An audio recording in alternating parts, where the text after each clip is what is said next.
2022 Hyundai Sonata Hybrid. This is the top of the line limited grade. Is this sedan more relevant than ever with surging gas prices? Let's find out.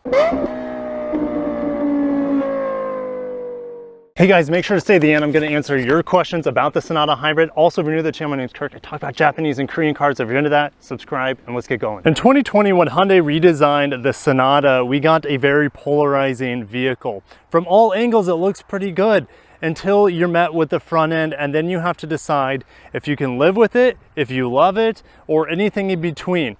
I call it the catfish, hashtag el bagre, el saludo, depending on where you're at in the world. And it actually has grown on me. I find it quite attractive now and makes the Sonata just look so unique.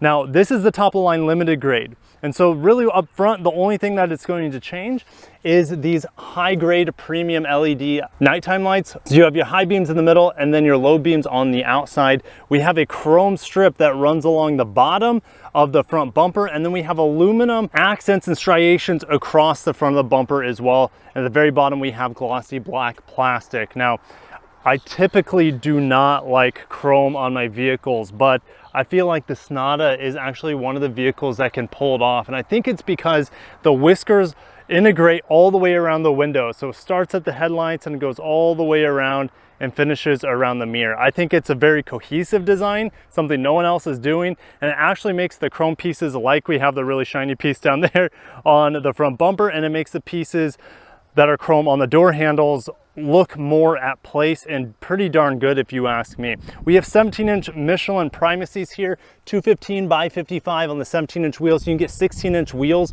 on the base blue trim, which will also get you about 5 miles per gallon better or so. On average, we'll see around 50 miles per gallon on this vehicle. At the end, I'll definitely tell you my miles per gallon that I'm getting on this top of line limited grade Sonata Hybrid. Now, the solar roof, this is unique not only to this grade of Sonata, but no one else is doing this on the market. I think the Prius might have a recharging roof in other parts of the world for the Prius Prime. We don't get that option here in the United States. I'll tell you guys how that works when we start driving the vehicle, but the vehicle's actually on. The engine hasn't kicked on at all. And you guys know I live in sunny South Florida, so having that solar roof is definitely going to be a benefit and probably the strongest reason to buy this top of the line grade if you're in a sunny climate. From the side, I think the Sonata looks very, very handsome. You can see those rear sunshades in the back. Of course, that's unique to this limited grade. And as we go to the rear, sometimes we have fake exhaust tips, but I like how incognito it looks because it's not pretending to be a high performance sports car and put fake tips. What we have is a very streamlined rear end with no fake tips. You can see the actual tip underneath the right hand side, but you have to get essentially under the vehicle to be able to see it. What's interesting on the non-hybrid grades, you'll see limited on the lift gate here, but since this is a hybrid, it just keeps it simple and it says hybrid on the back. Now, getting into the trunk of the Sonata, there is no button, visible button in order to open up the latch. There is a hidden button at the top of the Hyundai badge, and then it does kind of have a nice spring load function to pop it up. Unfortunately, just like the gasoline version, there's no handle underneath here for you to pull down and close the hood, so you're gonna have to get fingerprints on the trunk lid, in order to close it. Underneath is a huge amount of space back here. Underneath, do we have a spare tire? Yes, we do. So I love that even though this is a hybrid and efficiency is important, Hyundai does include a spare tire and a jack. Now, when we close that, we do have folding seats, a 60/40 rear seat. So I love that. And you just pull these levers down to release those seats. Underneath the hood of the Sonata Hybrid, we have a 2-liter naturally aspirated 4-cylinder mated to the hybrid drive here. Now, it also has a traditional 6-speed automatic, which is very different route compared to what some of its closest rivals are doing with the Camry and the Accord. They use more of an eCVT system. This, my friends, drives like a normal car. I'll tell you more about it when we get into the driving impressions. But the electric motor sitting between the engine and the transmission provides 50 horsepower of electric assistance, also around 150 pound-feet of torque, which when you add that to the 150 horsepower engine, we get just short of 200 horsepower, or around 192 horse. And that's not a bad situation when we're getting around 50 miles per gallon. Getting on the inside of the Sonata Hybrid Limited, we're greeted with a leather interior, something you can't get on the SEL or the Blue Grade. We also have a leather steering wheel, which I really adored in the gasoline version of this car, largely because it's leather. One, you can also get that in the SEL grade, but you have a nice little resting point in the bottom, which I love on steering wheels. On the steering wheel, you have paddle shifters, which is kind of funny because it does shift the gears in here. And even if you put it into sport mode, it doesn't give you a tachometer. So I just kind of find it pointless. And on the top two grades of this hybrid, you can get the 12-speaker Bose, which sounds pretty good. You do hear some rattling when you really push the system to its limits, but most of you guys probably wouldn't be banging the bass that hard. We have soft touch on the top of the door with a nice leather-like material with blue stitching throughout the vehicle, also on the dash here on this limited grade. We have dual digital displays, which is the focus point of this interior. Behind the steering wheel, fully digital, and it gives me all the information I need. It is customizable just like it is on the normal Sonata, and it does change modes with the driving mode. Above the steering wheel, we do have a heads-up display limited to this limited grade, and it is a good heads-up display. It gives me all the driver safety features. It's very bright, doesn't give me that 3D effect. It's not the largest of heads-up displays, but it gets the job done. The screen in the middle is really good. You have to get used to Hyundai's software, which takes a while, but once you do, it's not bad. I love that there's a little hybrid logo here that I can always keep an eye on what's going on in the vehicle. Like I said earlier, this vehicle has been on the entire time of this review so far, and the solar roof has been working the whole time to keep the battery topped off, which is awesome. So I could run the AC and keep the things running in here, not at the expense of running the engine or burning fuel. So I love the solar roof in here. I'll talk more about it later, of course. Android Auto works great as you would expect. And then we go down lower to the climate control. We have a driver only fan button, which really made me happy because in theory, if I don't have the passenger fans running, that should help reduce the amount of electrical energy spent, therefore improving my MPGs. That's really pushing it, but I like that feature. We also have heated and ventilated seats in this limited grade and a heated steering wheel, dual climate control. I love how the switchgear is very easy to operate. I love also Hyundai's 3-zone auto climate control. You just press a button in the middle of this dial. You can have full fans, medium fans, low fans, and it does automatically regulate. And there's, I have buzzards above me. It's probably not a good sign. Below that, we have a wireless charging area, which I haven't found out how to use yet. It hasn't worked with my phone, but that could be user error. And then we also have 2 charging ports. Now, one of them connects to your phone for Android Auto.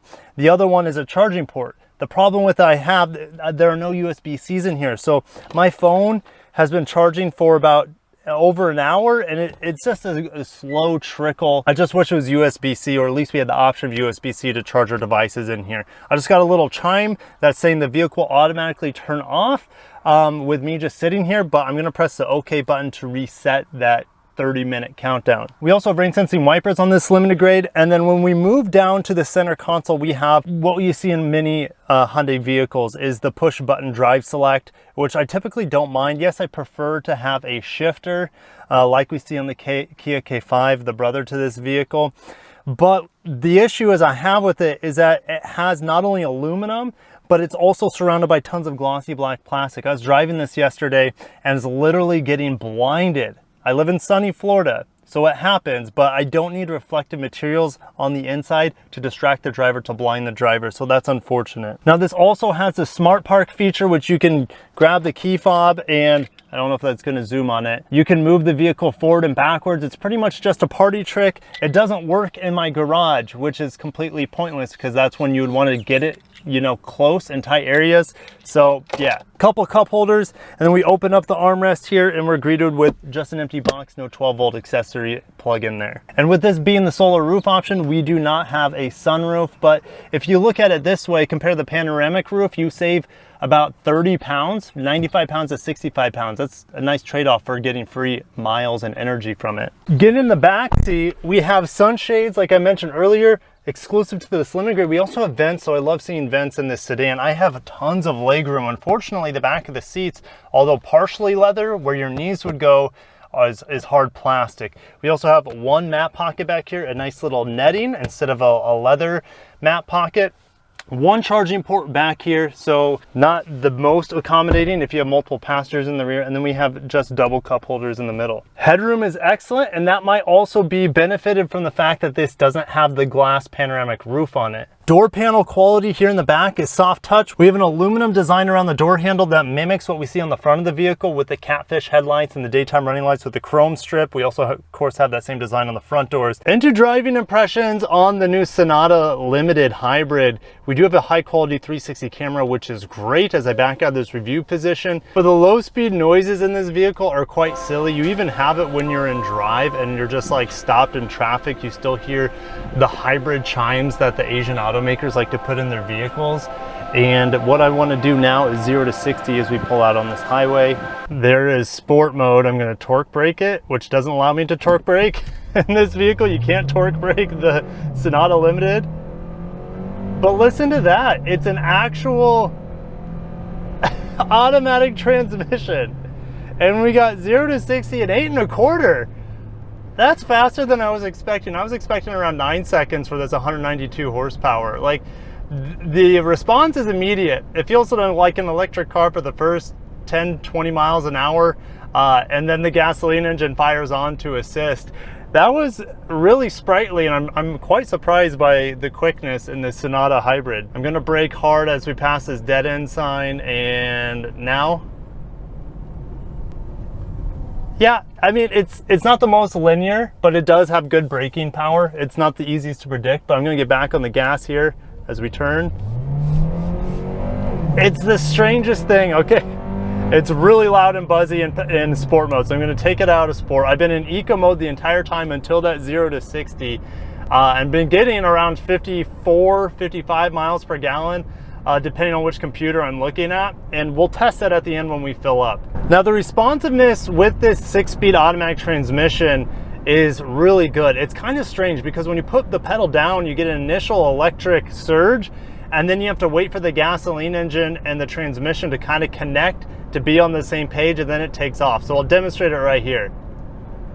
And then it goes. So there's a delay, but it's not as bad as the delay on the Accord Hybrid, where like you're waiting in a second and a half for anything to happen. What happens here is you get an initial boost from the electric motor. You feel that immediately, and then you're waiting for the transmission to downshift and the gasoline engine to sync with it. So it's not quite as responsive actually as Toyota's hybrid systems, but I don't mind it at all in here, and it doesn't feel unsafe, and it is responsive enough for my daily driving. The flip side of that is that this vehicle feels way better in town driving because of the 6-speed automatic transmission. It feels like a normal car. It feels like a normal car 99% of the time, and I love that. And when you're just focusing on efficiency and just keeping up with traffic at normal speeds, you hardly ever hear the gasoline engine. That was the first time I heard it, to be honest, with that 0 to 60, and when I put it into sport mode, it just completely changes the character of this vehicle. And yes, you have paddle shifters, but they're kind of wasted here in this efficiency focused hybrid. Now, no one's behind me, and so I'm kind of weaving through traffic here. That is no traffic, just the dotted lines, and it is very responsive. It feels really good in this Sonata Hybrid, just like it does in the normal Sonata. The dampening is not the greatest. You do feel bumps and cracks in the road, and is not the highest quality experience by any means, but the handling is pretty good for this vehicle, and the efficiency and the drivetrain is excellent as well. Now, one of the things I like about the hybrid not only is the diagram, but also the solar roof tells you how much charge it's getting. It'll have 3 settings, low, medium, and high, for how much sun it's receiving.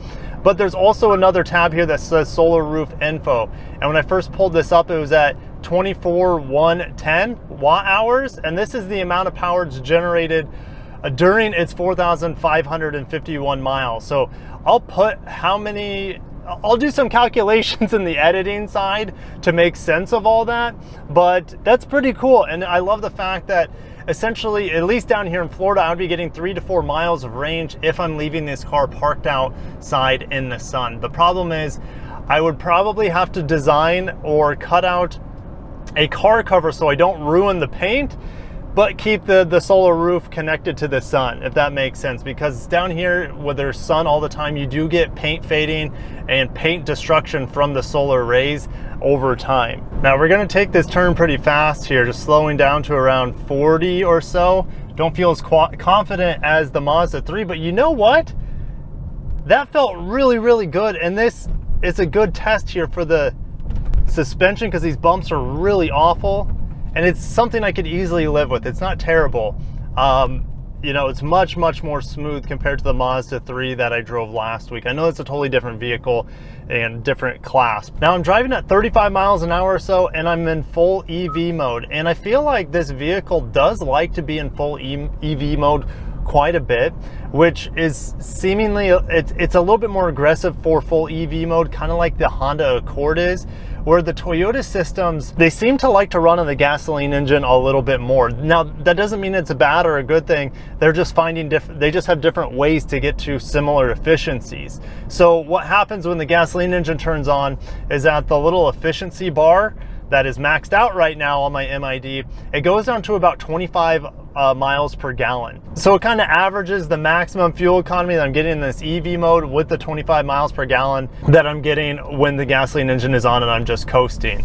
Driving assistance features are really good in here. Of course, I have radar cruise control. I do have lane assistance here that is on right now, and the steering wheel icon for it lights up green when it has confidence in its abilities to keep you in the center of the lane. I love coming out to Ave Maria, one, because it's beautiful out here, two, there's hardly anyone out here, so it's easy to film, and three, there's a gas station here for this particular review, so I'm gonna fill up and I'll tell you guys what my mileage is since I started driving this vehicle. And no, I haven't had a chance to drive it all that much. I've been traveling. I just came back from the Elantra N event in Atlanta, and that was an absolute blast. Make sure to check out that coverage. Also, as I put on my blinker here, to sync with the 360 camera, you also have blind spot monitoring, which behind the steering wheel will put the camera on the part of the vehicle that you're turning. So gas is 409 here. It's the same that it is in Naptown where I live. All right, gasoline tank is on the left side of the vehicle, even though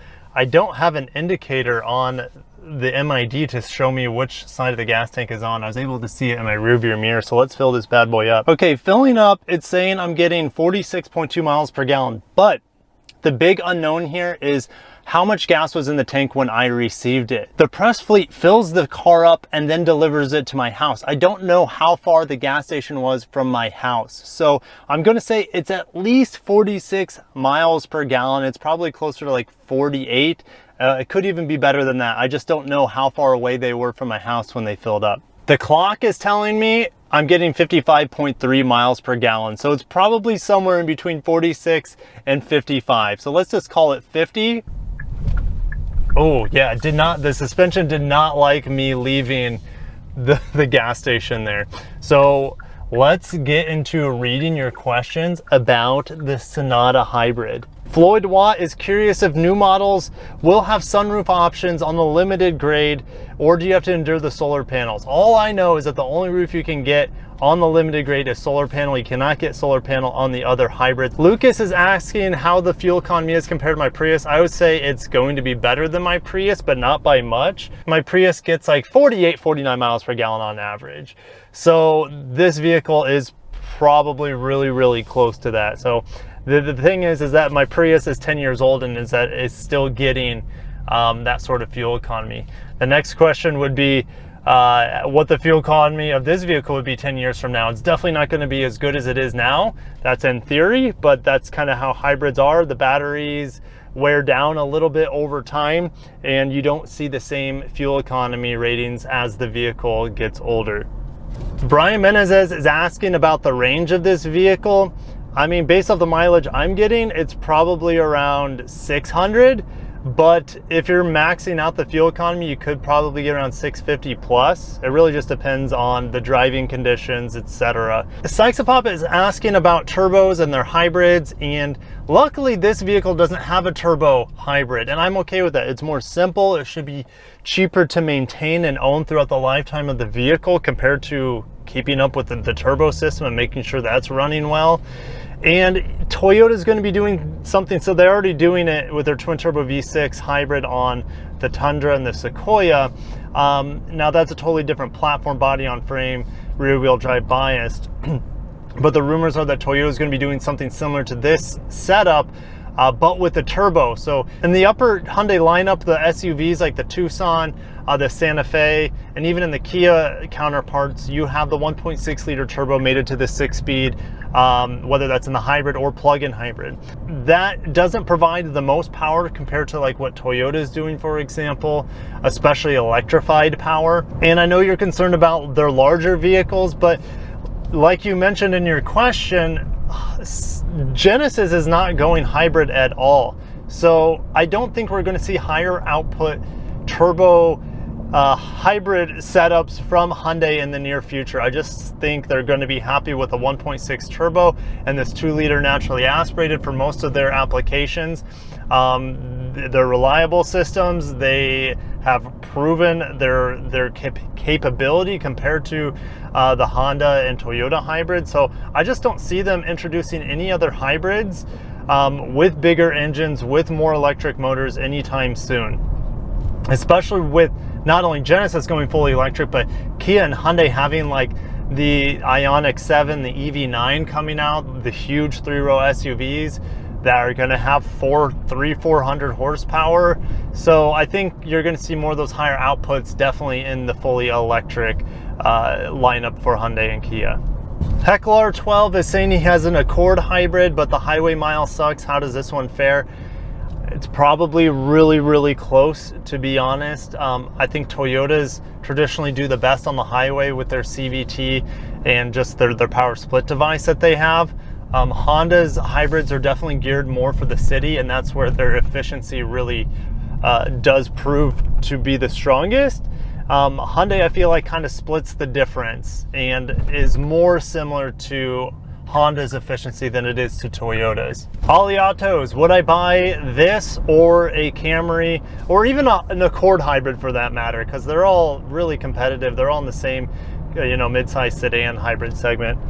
Whatever you can find, in every single one of them, you'll get 45 plus miles per gallon very easily, as long as you don't have a lead foot. So whatever you can find on the market, our market's terrible right now.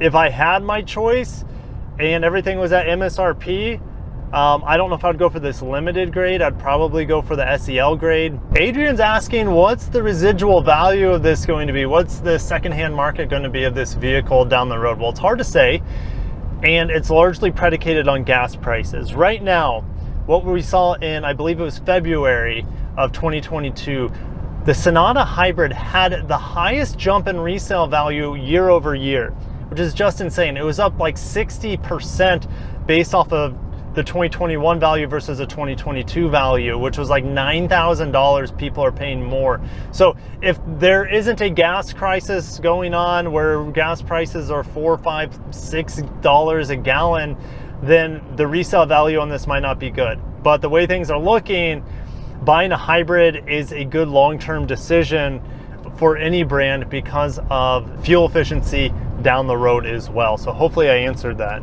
I'm going about 54, 55 miles an hour and I'm in full EV mode. And that's one of the things about this vehicle. It definitely likes to be in full EV mode. The crazy thing is that the on-off of the gasoline engine is so smooth, as long as you're not crushing the gas pedal, that I don't even know if I'm in EV mode or not. It might even be a little bit more incognito than the Honda system, which I thought was very good in terms of the gas on and off incognito hiddenness of it. The Toyotas are definitely more noticeable on the gasoline jumping on and assisting with acceleration. They're way more buzzy, of course, because they have a CVT, so they'll just hold an RPM as you accelerate. This vehicle drives like a normal car 99% of the time, and I actually prefer how it drives over the Honda and over the Toyota because it feels like a normal car. CVTs, you guys know, if I had a choice between a CVT and a regular transmission, I'm picking the regular transmission, even if it's not, a DCT or something like that. And the lanes just merged in the cars lane keep assist doesn't know what to do in that situation. But anyways, 50 miles per gallon is easily attainable in this vehicle, and that's its biggest selling point. But not only that, I feel like the hybrid powertrain in this is very luxurious. It's very quiet unless you're pushing it. It's smooth as heck. You have a 6-speed automatic, which feels way more sporty and dialed in and more luxurious than the CVTs you see in the Honda and the Toyota. So I do like this hybrid quite a bit, and if you can get a good deal on it, definitely don't hesitate to snap this up if you're looking at the Honda and the Toyota counterpart. They're all really good hybrids. This one, I just prefer the driving mechanics the most. Also, the solar roof is just a coolness factor. I have a solar roof on my Prius, which they didn't offer for very long. It only powers the air vents in my Prius. It doesn't run the AC, and it only works when the vehicles turn off. This is always working. It's always charging not only the traction battery in here, but it's also charging the 12-volt battery.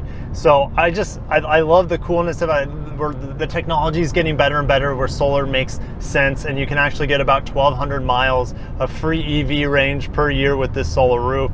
I mean, that'd take a long time for itself to pay off the limited grade, definitely, just for the fact that you don't have to run the engine when you're in stop and go traffic, or when I'm picking up the kids. I didn't have once the engine kick on because I have plenty of solar power here in Southwest Florida. I'm gonna end it there. What do you think about the Sonata Hybrid? I'm very, very impressed. I really like the Sonata gas model in the limited grade, and this is no doubt a better car, a smoother experience, more efficient experience, and just overall more impressive, I think, as the total package. I'll see you guys down below. I'm sure you'll have more questions. If you made it this far in the video and haven't hit that like button, I definitely appreciate that. Subscribe for more Japanese and Korean auto news. I'll catch you in the next one. Peace out.